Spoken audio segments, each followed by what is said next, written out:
والإسلام ديني ومحمدا رسول الله بسم اللہ الرحمن الرحیم اللہم صلی علی محمد وعلی آل محمد کما صلیت علی ابراہیم وعلی آل ابراہیم انک حمید مجید۔ محترم اور عزیز ساتھیوں، ایک صحابی آپ علیہ السلام کے پاس آئے اور آپ علیہ السلام کے سامنے اپنی محبت کا اظہار کیا اور عرض کیا رسول اللہ مجھے آپ سے محبت ہے، تو زبان سے اس کا اظہار کیا، حالانکہ قلبی چیز ہے، شریعت نے اس طرح کی چیزوں کا اظہار پسند نہیں کیا۔ صحابہ بھی اس چیز کو ناپسند کیا کرتے تھے کہ اس طرح کی چیزوں کا اظہار زبان سے کیا جائے یا دعوے کیا جائے، لیکن میرے دوستو عزیزو، صحابہ وہ ہستیاں ہیں کہ جو زبان پہ ہوتا تھا وہی ان کے دل میں ہوتا تھا، تو اگر کسی صحابی نے اس طرح آ کر اظہار کیا ہے تو یہ صرف زبان کی حد تک نہیں تھا بلکہ ان کے دلوں میں محبت تھی۔ اب اندازہ کریں کہ جو اپنی جان دینے کے لیے تیار ہو گئے اور سب کچھ لٹانے کے لیے تیار ہو گئے تو کیا انہیں قلبی محبت نہیں ہوگی؟ یقیناً ان کی محبت جس کا وہ زبان سے اظہار کر رہے ہیں یہ ان کے دل میں ہے۔ تو آپ علیہ السلام نے سننے کے بعد فرمایا کہ سوچ کر کہو کیا کر رہے ہو، چھوٹی موٹی بات نہیں ہے۔ اللہ کے حبیب سے ایسی محبت کرنا، سچی محبت کرنا، قلبی محبت کرنا یہ چھوٹی موٹی بات نہیں ہے۔ عرض کیا رسول اللہ مجھے آپ سے محبت ہے، پھر آپ نے اسی بات کو دہرایا، تو آپ علیہ السلام نے فرمایا ٹھیک ہے ہم آپ کی بات کو قبول کر لیتے ہیں، اور یاد رکھو کہ اب جب آپ کو مجھ سے محبت ہے تو فقر کو اوڑھنے اور بچھونے کے لیے تیار ہو جاؤ، کیونکہ جو مجھ سے محبت کرتا ہے اس کی طرف فقر ایسے دوڑتا ہے جس طریقے سے پانی کی رو ڈھلان کی طرف دوڑتی ہے۔ اب آپ کے اوپر فقر ایسا آئے گا، تو ان کے لیے کوئی مسئلہ نہیں تھا، کیونکہ جو اس نیت سے آئے ہیں آپ علیہ السلام کے پاس کہ بس اب جان دینی ہے تو اللہ اور اللہ کے رسول کے لیے دینی ہے، تو ان کے لیے فقر کو برداشت کرنا کوئی مسئلہ نہیں تھا، اور فقر کو ایسا سینے سے لگایا اور فقر کا ایسا مقابلہ کیا کہ فقر تنگ آ گیا، فقر حیران ہو گیا کہ میں کون سی ہستیوں پر آ گیا، کن ہستیوں سے میرا واسطہ پڑ گیا۔ پھر جب آپ علیہ السلام نے یہ فرمایا تو اس کے بعد آپ نے تنبیہاً یہ بھی فرما دیا، خوشخبری سے کہہ لیں یا مثال کے طور پر تنبیہاً کہہ لیں آنے والے لوگوں کے لیے، حضور نے فرمایا کہ المرء مع من احب، آدمی آخرت میں اسی کے ساتھ ہوگا جس کے ساتھ اس نے محبت کی۔ اس میں بہت بڑی تنبیہ ہے دوستو عزیزو، ہم بھی محبت کرتے ہیں اور ہر انسان محبت کرتا ہے، محبت بھی ہوتی ہے، نفرت بھی ہوتی ہے، اچھی چیزیں دیکھ کر انسان محبت کرتا ہے، بری چیزیں دیکھ کر انسان نفرت کرتا ہے۔ تو آپ علیہ السلام نے ایک طریقے سے اس میں تنبیہ فرما دی کہ دیکھو بھائی کس سے محبت کر رہے ہو، دیکھ کر محبت کرنا، اگر اس کی محبت آخرت میں کام آتی ہے سبحان اللہ، اور اگر اس کی محبت آخرت میں کام نہیں آتی تو اس سے بچو۔ جس طریقے سے آپ علیہ السلام نے مختلف موقعوں پر تنبیہ کی ہے کہ من تشبہ بقوم فہو منہم، جو جس قوم کی مشابہت اختیار کرے گا وہ اسی میں سے ہوگا، یعنی قیامت کے دن اس کا اسی کے ساتھ حشر ہو۔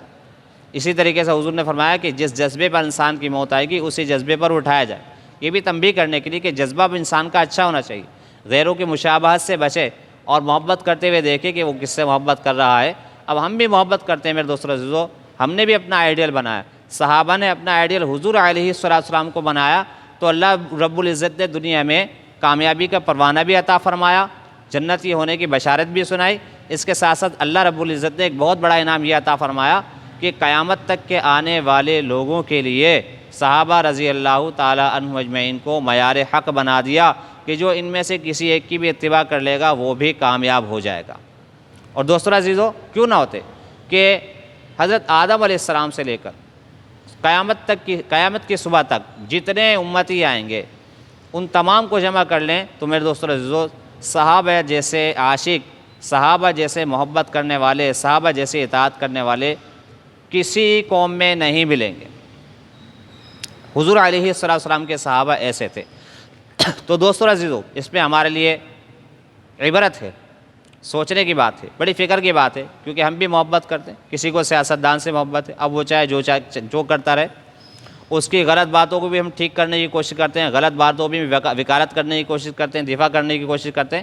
یہ سوچیں کہ یہ دفاع کرنا، یہ وکالت کرنا آخرت میں کیا کام دے گا؟ کیسے آدمی کی وکالت کر رہے ہیں، کیسے آدمی کا دفاع کر رہے ہیں؟ کسی کو بولر سے محبت ہے، کسی کو بیٹسمین سے محبت ہے، کسی کو کیپٹن سے محبت ہے، کسی کو فنکار سے محبت ہے، کسی کو گلوکار سے محبت ہے، ہر کسی کو کسی نہ کسی سے محبت ہے۔ اگر مسلمان ہے تو چلو گزارا ہے، اور اگر وہ مسلمان نہیں ہے تو پھر تو خسارہ ہے۔ اس کی محبت آخرت میں کیا کام ہے؟ کسی کی گلوکاری پسند آ گئی، آواز پسند آ گئی، تو اس کو ہم نے اپنا آئیڈل بنا لیا، اور ایسا آئیڈل بنایا، اس کو ایسا سینے سے لگایا کہ اس کے شروع سے لے کر آخر تک کے سارے گانے ہم نے جمع کر لیے۔ اسی طریقے سے اگر کسی ہیرو کا چہرہ پسند آ گیا تو اس کو ہم نے آئیڈیل بنا لیا،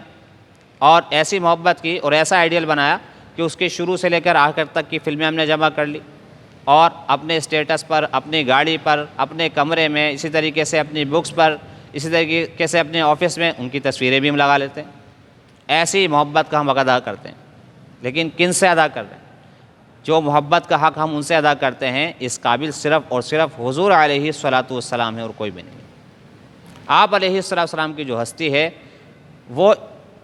آپ علیہ الصلاۃ والسلام کی جتنی صفات ہیں سب محبت کرنے کے قابل ہیں، اور ظاہری طور پر بھی دیکھیں تو ساری خوبیاں حضور میں جمع تھیں، اور اس کے باوجود اگر کوئی حضور سے محبت نہیں کر رہا تو وہ صرف، میرے دوستو عزیزو، اس کو باوجود اس کے کہ اس کے اندر عقل ہے، سمجھ ہے، سب کچھ ہے، لیکن بے وقوف ہے، جاہل ہے، نادان ہے۔ آپ علیہ الصلاۃ والسلام کی آواز خوبصورت، آپ علیہ الصلاۃ والسلام کا چہرہ خوبصورت، آنکھیں خوبصورت، ناک مبارک خوبصورت، آپ علیہ الصلاۃ والسلام کے گال مبارک خوبصورت، آپ علیہ الصلاۃ والسلام کے ہاتھ مبارک خوبصورت، قد بھی خوبصورت، آپ علیہ الصلاۃ والسلام کے جسم مبارک کا ہر ایک عضو خوبصورتی کا بہترین منظر پیش کرتا تھا۔ خوبصورتی آپ علیہ الصلاۃ والسلام کے ہر عضو سے پھوٹتی تھی۔ جو بھی آپ علیہ الصلاۃ والسلام کو دیکھتا ہے دوستو عزیزو، آپ علیہ الصلاۃ والسلام کا دیوانہ ہو جاتا۔ تو آپ علیہ الصلاۃ والسلام کو اللہ نے ہر اعتبار سے خوبصورت، اخلاقیات کے اعتبار سے، کردار کے اعتبار سے، معاملات کے اعتبار سے، اور چہرے کے اعتبار سے، ظاہری اعتبار سے، باطنی اعتبار سے آپ علیہ الصلاۃ والسلام کے اندر ساری خوبصورتیاں تھیں دوستو عزیزو۔ اسی طریقے سے میرے دوستو عزیزو، جس طریقے سے آپ علیہ الصلاۃ والسلام سے محبت کرنا کام آئے گا، صحابہ سے محبت کرنا کام آئے گا، تو آج کل کے زمانے میں جیسے ہم حضور سے کیسے محبت کریں؟ ہم حضور سے محبت کریں گے دینداروں کے واسطے سے، علماء کے واسطے سے، حفاظ کے واسطے سے۔ علماء کی محبت، حضور کی محبت، دینداروں کی محبت، حضور کی محبت، حفاظ کی محبت، حضور کی محبت ہے، مسلمانوں سے محبت حضور کی محبت ہے، کیونکہ ان سب کا حضور علیہ الصلوۃ والسلام نے پتہ دیا۔ علماء کے بارے میں حضور نے بتایا، حفاظ کے بارے میں حضور نے بتایا، دینداروں کے بارے میں حضور نے بتایا، مسلمانوں کے بارے میں حضور نے بتایا۔ تو اگر محبت کرنی ہے تو ان سے کریں،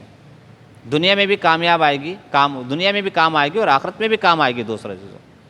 تو ہمارے لیے میرے دوستو عزیزو ایک موقع ہے سمجھتے ہیں کہ اگر ہم میرے دوستو عزیزو ہم ایسے لوگوں کی محبت میں گرفتار ہیں جو نہ دنیا کے نہ آخرت کے ہیں، تو اس سے ہمیں نکلے بغیر کوئی چارہ نہیں، کوئی چارہ نہیں۔ کیا اگر میرے دوستو ہم اس بات کو نہیں سمجھیں گے تو کون سمجھے گا؟ آسان سی بات ہے اور قابل عمل بات ہے دوستو عزیزو، اس کے علاوہ کوئی چارہ ہی نہیں ہے دوستو عزیزو۔ دنیا کا کتنا بڑا سمجھدار، فنکار، طاقتور، سائنسدان قسم کا آدمی ہو، اللہ کی طرف سے جب کسی پر عذاب کا فیصلہ، تباہی کا فیصلہ آ جائے تو پوری دنیا مل کر نہیں بچا سکتی۔ حضور کی محبت ہے جو بچا سکتی ہے، دینداروں کی محبت بچا سکتی ہے، علماء کرام کی محبت بچا سکتی ہے۔ تو اپنے آپ کو دنیا میں بھی بچانا ہے اور آخرت میں بھی بچانا ہے۔ اس لیے دوستو عزیزو ہم غور کریں، اگر ہم نے اپنے آئیڈیل ایسے لوگوں کو بنایا ہے جن کے بارے میں حضور نے خوشخبریاں سنائی ہیں تو سبحان اللہ، اور اگر نہیں تو میرے دوستو عزیزو ہمیں اس وقت